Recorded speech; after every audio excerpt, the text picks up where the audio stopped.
ನನ್ನ ಹೆಸರು ಸುರೇಶ್, ಕುತ್ಲೂರು ನಿವಾಸಿ. ಈಗ ಸುಂದರಿ ಅವರು ಸರೆಂಡ್ರ್ ಆಗಿ ಸುಮಾರು 1 ವರ್ಷ ಆಯಿತು ಈಗ. ಅಂದರೆ ಆವಾಗ ಶರಣಾಗತಿಯ ಟೈಮಲ್ಲಿ ಸರ್ಕಾರ ಏನು ಬೇಡಿಕೆ ಕೊಟ್ಟಿದೆಯಾ, ಅದೇ ಥರ ಇವಾಗ ನಮ್ಮ ಪರಿಸ್ಥಿತಿ, ಅಂದರೆ ನಮ್ಮ ಊರಿನ ಪರಿಸ್ಥಿತಿ ಹಾಗೇ ಇದೆ. ಅದೇನು ಚೇಂಜಸ್ ಆಗಿಲ್ಲ. ಮುಖ್ಯವಾಗಿ ಮೂಲ ಸೌಕರ್ಯ ಶರಣಾಗತಿ ನಂತರ ಆ ಆ ಮಲೆಕುಡಿಯ ಜನಾಂಗ ಮತ್ತು ಆ ಕುದುರೆಮುಖ ರಾಷ್ಟ್ರೀಯ ಉದ್ಯಾನದ ನಿವಾಸಿಗಳಿಗೆ ನಾವೆಲ್ಲ ಸರ್ಕಾರ ವತಿಯಿಂದ ಏನು ಮೂಲ ಸೌಕರ್ಯ ಕೊಡಬೇಕು, ಆ ಮಟ್ಟದಲ್ಲಿ ಕೆಲಸ ಆಗಬೇಕು ಅನ್ನುವಂಥದ್ದು ಸರ್ಕಾರದ ಮಟ್ಟದಲ್ಲಿ ಚರ್ಚೆ ಆಗಿರುವಂಥದ್ದು. ಹಾಗಾಗಿ ಇಲ್ಲಿ ತನಕ ಆ ವಿಚಾರ ನಮ್ಮ ಹತ್ತಿರ ಬಂದಿಲ್ಲ, ಆ ಊರಿಗೆ ಎಲ್ಲ ಸಿಕ್ಕಿಲ್ಲ ಅನ್ನುವಂಥದ್ದು ನಮ್ಮ ಗಮನಕ್ಕೆ ಸ್ಪಷ್ಟವಾಗಿ ಗೊತ್ತಾಗ್ತಿದೆ. ಮುಖ್ಯವಾಗಿ ಮೂಲಸೌಕರ್ಯ ಅಂದರೆ ನಮಗೆ ರೋಡಿನ ಸಮಸ್ಯೆ ಇತ್ತು, ಆವಾಗಲೂ ಇತ್ತು, ಇವಾಗಲೂ ಅದೇ ಥರ ಇದೆ. ಅದನ್ನು ಯಾರೂ ಕೇಳುವವರಿಲ್ಲ. ಆನಂತರ ನಮ್ಮದು ಇಲ್ಲಿ ಕುತ್ಲೂರಿಗೆ ಸಂಬಂಧಪಟ್ಟ ಹಾಗೆ ಸೇತುವೆ ಸುಮಾರು 2-3 ವರ್ಷದಿಂದ ಅದು ಮುರಿದು ಬಿದ್ದು ಹಾಗೇ ಇದೆ. ಅಲ್ಲಿ ಓಡಾಟ ಸಂಚಾರ ಮಾಡಲಿಕ್ಕೆ ಆಗೋದಿಲ್ಲ. ಆ ಪರಿಸ್ಥಿತಿಯಲ್ಲಿ ಇವಾಗೂ ಕೂಡ ನಾವು ಆಸುಪಾಸಿನ ಜನ ತುಂಬ ಶೋಚನೀಯ ಸ್ಥಿತಿಯಲ್ಲಿ ಮಳೆಗಾಲದಲ್ಲಿ ಇರುವಂಥ ಸ್ಥಿತಿ ಬಂದಿದೆ.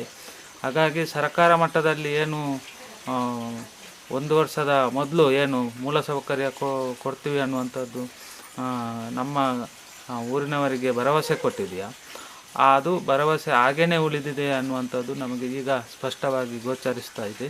ಹಾಗಾಗಿ ಮುಂದಿನ ದಿನದಲ್ಲಿ ಸರ್ಕಾರ ಇದರ ಬಗ್ಗೆ ಗಮನ ಹರಿಸಿ ನಮಗೆ ಏನು ರಾಷ್ಟ್ರೀಯ ಉದ್ಯಾನದ ಒಳಗಿರುವಂಥ ಮೂಲ ನಿವಾಸಿಗಳಿಗೆ ಕೊಡುವಂಥ ಮೂಲ ಸೌಕರ್ಯವನ್ನು ತಕ್ಷಣ ತಲುಪಿಸಬೇಕು ಅನ್ನುವಂಥದ್ದು ನಾವು ಹೇಳುವಂಥದ್ದು.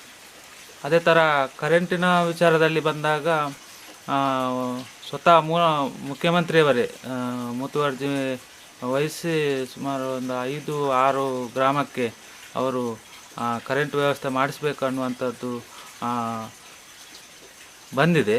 ಹಾಗಾಗಿ ಅದರ ಬಗ್ಗೆ ಸ್ವಲ್ಪ ಏನಂದರೆ ಈಗ ಎಲ್ಲ ಸರ್ವೆ ಆಗಿದ ನಂತರ ಇವಾಗ ಯಾವ ಪೊಸಿಷನ್ ಇದೆ, ಆ ಅರ್ಜಿಗಳೇನು ಮೂವ್ ಆಗಿದೆಯಾ ಅನ್ನುವಂಥದ್ದು ನಮಗೆ ಗಮನಕ್ಕೆ ಬಂದಿಲ್ಲ. ಗ್ರಾಮಸ್ಥರಿಗೇನು ಅದರ ಮಾಹಿತಿ ಇಲ್ಲ.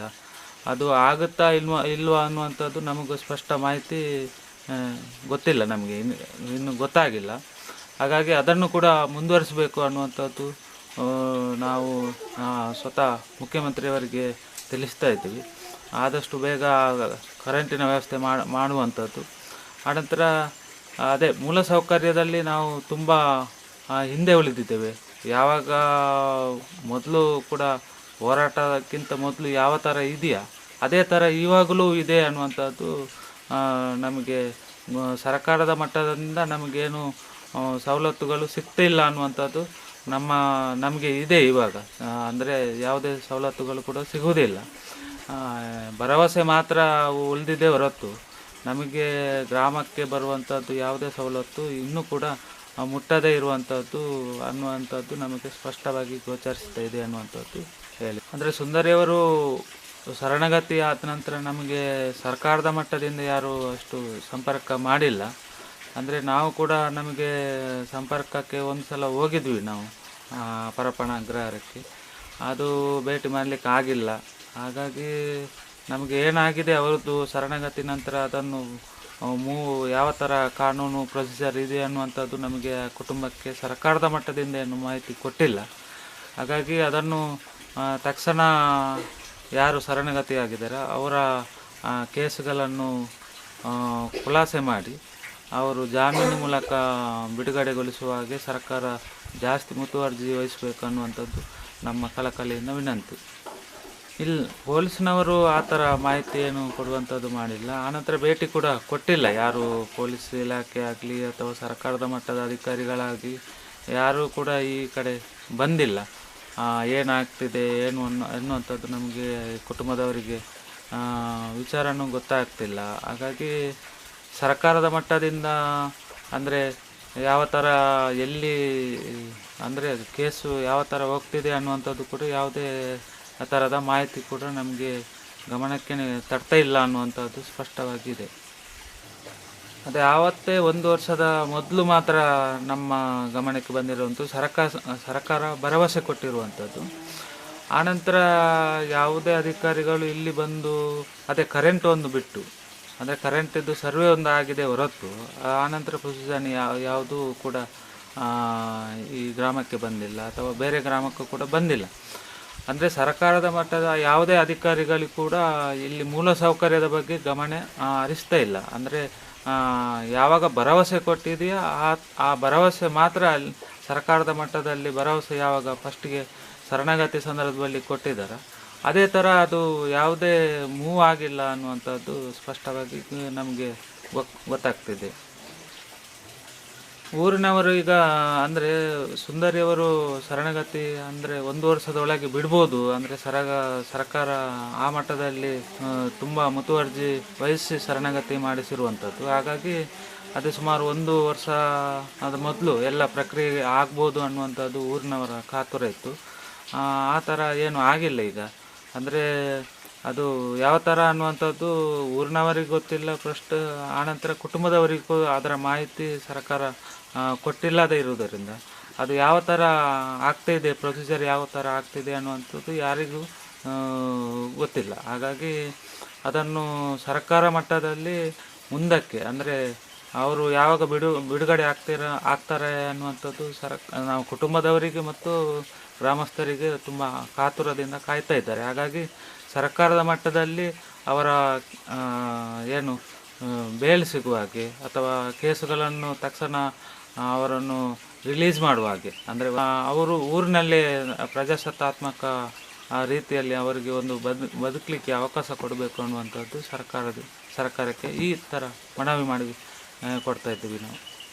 ನಮ್ಮದು ಬೇಡಿಕೆ ಅಂದರೆ ಈಗ ನಮ್ಮ ಗ್ರಾಮಕ್ಕೆ, ಕುತ್ಲೂರು ಗ್ರಾಮಕ್ಕೆ ಇರುವಂಥದ್ದು ಒಂದು ಮೂಲಸೌಕರ್ಯದಲ್ಲಿ ಒಂದು ಪ್ರಥಮವಾಗಿ ಮೂಲಸೌಕರ್ಯ ಅನ್ನುವಂಥದ್ದು ನಮಗೆ ರೋಡಿನ ಸಮಸ್ಯೆ ಇರುವಾಗ ನಿಮ್ಮ ಈ ಕಡೆ ಯಾವುದೇ ಥರ ವಾಹನ ಬರುವ ಹಾಗೆ ಇಲ್ಲ. ಯಾಕೆಂದರೆ ಈಗ ಗ್ರಾಮ ಪಂಚಾಯತಿ ವತಿಯಿಂದ ಆಗಲಿ ಜಿಲ್ಲಾ ಪಂಚಾಯತಿಯಿಂದಾಗಿ ನಮಗೆ ರೋಡಿನ ವ್ಯವಸ್ಥೆಗೆ ಜಾಸ್ತಿ ಅನುಕೂಲ ಮಾಡಿ ಕೊಡ್ತಾ ಇಲ್ಲ. ಯಾಕಂದರೆ ಇಲ್ಲಿ ಹೇಳಿದಾಗ ನಿಮಗೆ ಅಷ್ಟು ಅಮೌಂಟು ಕೊಡಲಿಕ್ಕೆ ಆಗಲ್ಲ ಮತ್ತು ರೋಡನ್ನು ಮಾಡಲಿಕ್ಕೆ ಆಗಲ್ಲ ಅನ್ನುವಂಥದ್ದು ಅಧಿಕಾರಿಗಳು ಸ್ಪಷ್ಟವಾಗಿ ಹೇಳ್ತಾ ಇದ್ದಾರೆ. ಮತ್ತು ಯಾವುದೇ ತಕ್ಷಣ ಪ್ರತಿಕ್ರಿಯೆ ಕೂಡ ಕೊಡುವುದಿಲ್ಲ ಇಲ್ಲಿ ಗ್ರಾಮ ಪಂಚಾಯತಿ ಆಗಲಿ ಜಿಲ್ಲಾ ಪಂಚಾಯತಿ ಆಗಲಿ ಆ ಥರ ಕೊಡುವುದಿಲ್ಲ. ನಮ್ಮ ಜನರ ಸ್ಪಂದನೆಗೆ ಅವಕಾಶನೇ ಇಲ್ಲದಂತಾಗಿದೆ. ಹಾಗಾಗಿ ಮೂಲಸೌಕರ್ಯ ಸಿಗುವಂಥದ್ದು ನಮಗೆ ಮರೀಚಿಕೆ ಆ ಥರ ಆಗಿದೆ ಅನ್ನುವಂಥದ್ದು ಇಲ್ಲಿ ನಮಗೆ ಗೋಚರಿಸ್ತಾ ಇದೆ. ಇವಾಗ ನಾವು ಮೊದಲಿಂದಲೂ ಮೂಲ ನಿವಾಸಿಗಳಾಗಿ ನಾವು ಕುದುರೆಮುಖ ರಾಷ್ಟ್ರೀಯ ಉದ್ಯಾನದಲ್ಲೇ ಇರುವಂಥದ್ದು.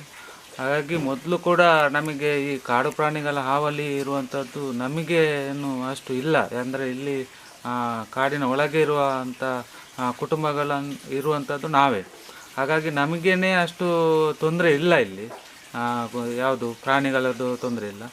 ಅದು ಇವಾಗ ಏನಾಗಿದೆ ಅಂದರೆ ಊರು ಮತ್ತು ನಮ್ಮ ರಾಷ್ಟ್ರೀಯ ಉದ್ಯಾನ ಏನಿದೆಯಾ ಅದ್ರ ಕೊಂಡಿ ಕಳಚಿ ಹೋಗಿದೆ. ಯಾಕಂದರೆ ಇವಾಗ ಏನು ಸಮಸ್ಯೆ ಆಗ್ತಿದೆ ಅಂದರೆ ಹೊರಗಿನವರು ಎಲ್ಲ ಕಾಡುಗಳನ್ನು ಕೆಳಗಡೆ ನಾಶಪಡಿಸಿರೋದು, ರೋಡಿಗಾಗಿ ಇರ್ಬೋದು ಅಥವಾ ಎಸ್ಟೇಟ್ ಇರ್ಬೋದು, ಆ ಥರ ನಾಶಪಡಿಸೋದ್ರಿಂದ ಈ ಪ್ರಾಣಿಗಳು ಏನು ಮಾಡ್ತವೆ, ಆಚೀಚೆ ಹೋಗುವ ಸಂದರ್ಭದಲ್ಲಿ ನಾಡಿನ ಜನರಿಗೆ ಅದು ಅವರ ಮೇಲೆ ಅಟ್ಯಾಕ್ ಮಾಡುವ ರೀತಿಯಲ್ಲಿ ಆಗಿದೆ. ಯಾಕಂದರೆ ಆ ಪ್ರದೇಶದಲ್ಲಿ ಕಾಡೇ ಇಲ್ಲ. ಆಚೀಚೆ ಹೋಗುವಂಥ ಸಂದರ್ಭದಲ್ಲಿ ಮೊದಲು ಎಲ್ಲ ಹೇಗಿತ್ತು ಅಂದರೆ ಈ ಕಾಡಿನಿಂದ ಮತ್ತೊಂದು ಕಾಡಿಗೆ ಅಥವಾ ಏರಿಯಾಕ್ಕೆ ಹೋಗುವಾಗ ಅದು ಕಾಡು ಇದ್ದ ಪ್ರದೇಶಕ್ಕೆ ಹೋಗುವಂಥದ್ದು ಪ್ರಾಣಿಗಳ ಒಂದು ಸಾಮಾನ್ಯ ಲಕ್ಷಣ. ಹಾಗಾಗಿ ಅದು ಅಟ್ಯಾಕ್ ಮಾಡ್ತವೆ ಹೊರತು ಹಾಗಾಗಿ ಪ್ರಾಣಿಗಳು ಇವೆ, ಅದು ಅಲ್ಲಿ ಜಾಗ ಇಲ್ಲ ಅನ್ನುವಂಥದ್ದು ಇವಾಗ ಏನು MLAಗಳು ಮತ್ತು MP ಏನು ಹೇಳ್ತಾರೆ ಅದು ಒಂದು ಸ್ವಲ್ಪ ಏನು ಅವರ ಮಾತು ಸರಿಯಲ್ಲ ಅನ್ನುವಂಥದ್ದು ನಮ್ಮ ಅನಿಸಿಕೆ. ಅಂದರೆ ಮೂಲ ನಿವಾಸಿಗಳ ಅನಿಸಿಕೆ. ಕಾಡಿನಲ್ಲಿರುವಂಥದ್ದು ಜಾಗ ಇಲ್ಲ, ಇಲ್ಲಿ ಪ್ರಾಣಿಗಳಿಗೆ ಇಲ್ಲ ಅನ್ನುವಂಥದ್ದು ಅವರು ತಪ್ಪು ಮಾಹಿತಿ, ಅವರಿಗೆ ಅಷ್ಟು ತಿಳಿದವರು ಆ ಥರ ಮಾತಾಡುವಂಥದ್ದು ತಪ್ಪು ಅನ್ನುವಂಥದ್ದು ನಾವು ಹೇಳುವಂಥದ್ದು.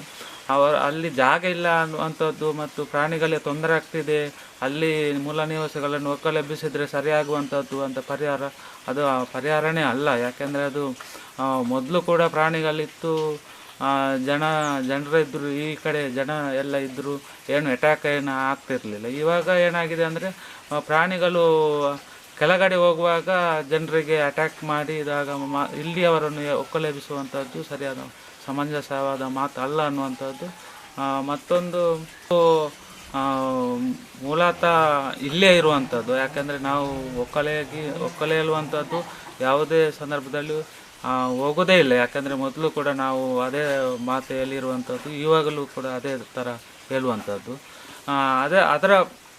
ಅದನ್ನು ಬಿಟ್ಟು ನಮಗೆ ಇಲ್ಲೇ ಏನಾದರೂ ಮೂಲ ಸೌಕರ್ಯಗಳಿಗೆ ಸರಿಯಾಗಿ ಅನುದಾನಗಳನ್ನು ಪಾಸ್ ಮಾಡಿದರೆ, ಅರಣ್ಯದಲ್ಲಿರುವಂಥ ಕೆಲವು ಕಾನೂನುಗಳನ್ನು ಸರ್ಕಾರ ಸರಿಪಡಿಸಿ ನಮಗೆ ಇಲ್ಲಿ ಮೂಲ ಸೌಕರ್ಯವನ್ನು ಕೊಟ್ಟಾಗ ನಾವು ಇಲ್ಲಿಯೇ ಇದ್ದು ಇಂಪ್ರೂವ್ಮೆಂಟ್ ಹಾಗೆ ಮೂಲ ನಿವಾಸಿಗಳಾಗಿ ಇರ್ತೀವಿ ಅನ್ನುವಂಥದ್ದು ಭರವಸೆಯಾಗಿ ನಮಗೆ ಸರ್ಕಾರ ಮಾಡಿಕೊಡಬೇಕು ಅನ್ನುವಂಥದ್ದು ನಾವು ಈ ಸಂದರ್ಭದಲ್ಲಿ ಹೇಳ್ತಾ ಇದ್ದೀವಿ.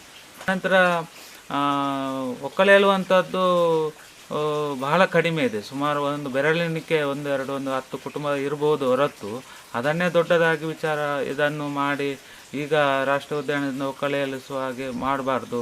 ಮತ್ತು ಯಾವುದೇ ಸಂಘ ಸಂಸ್ಥೆಗಳು ಆ ಥರ ಅವಕಾಶ ಕೊಡಬಾರ್ದು. ಯಾಕೆಂದರೆ ಮೂಲ ನಿವಾಸಿಗಳು ಇಲ್ಲೇ ಇರುವಂಥದ್ದು, ಎಷ್ಟು ಹೋರಾಟ ಆಗಿರುವಂಥದ್ದು ಕೂಡ ಎಲ್ರಿಗೂ ಗೊತ್ತಿದೆ. ಹಾಗಾಗಿ ಮುಂದಕ್ಕೆ ಅದರ ಗೊಂದಲವನ್ನು ನೀವು ಸೃಷ್ಟಿಸಬಾರ್ದು ಅನ್ನುವಂಥದ್ದು ನಮ್ಮ ಕಳಕಳಿಯಿಂದ ಎಲ್ರಿಗೂ ಈ ಥರ ವಿನಂತಿ ಮಾಡ್ಕೊಳ್ತಾ ಇದ್ದೀವಿ ನಾವು. ಅದೇ ಬಜೆಟ್ನಲ್ಲಿ ಕೂಡ ಈಗ ಸದನದಲ್ಲಿ ಕೂಡ ನಮಗೆ ಈಗ ಮುಖ್ಯಮಂತ್ರಿಯವರು ಏನು ಮಾಡಬೇಕಂದ್ರೆ ಇಲ್ಲಿಯ ಮೂಲ ನಿವಾಸಿಗಳಿಗೆ ಅಂದರೆ ಕುದುರೆಮುಖ ರಾಷ್ಟ್ರೀಯ ಉದ್ಯಾನ ಏನಿದೆಯಾ ಅಲ್ಲಿಯೇ ಮೂಲ ಸೌಕರ್ಯಗಳನ್ನು ಮಾಡಲು ಈ ಬಜೆಟ್ ಮಂಡನೆಯಲ್ಲಿ ನಮಗೆ ಹೆಚ್ಚುವರಿ ಅಮೌಂಟು ನೀಡಿ ಇಲ್ಲೇ ಅವರನ್ನು ಉಳಿಸುವ ಹಾಗೆ, ನಮ್ಮ ಜನಾಂಗವನ್ನು ಉಳಿಸುವ ಹಾಗೆ ಸರ್ಕಾರ ಮುತುವರ್ಜಿ ವಹಿಸಬೇಕು ಅನ್ನುವಂಥದ್ದು ನಮ್ಮ ವಿನಂತಿ.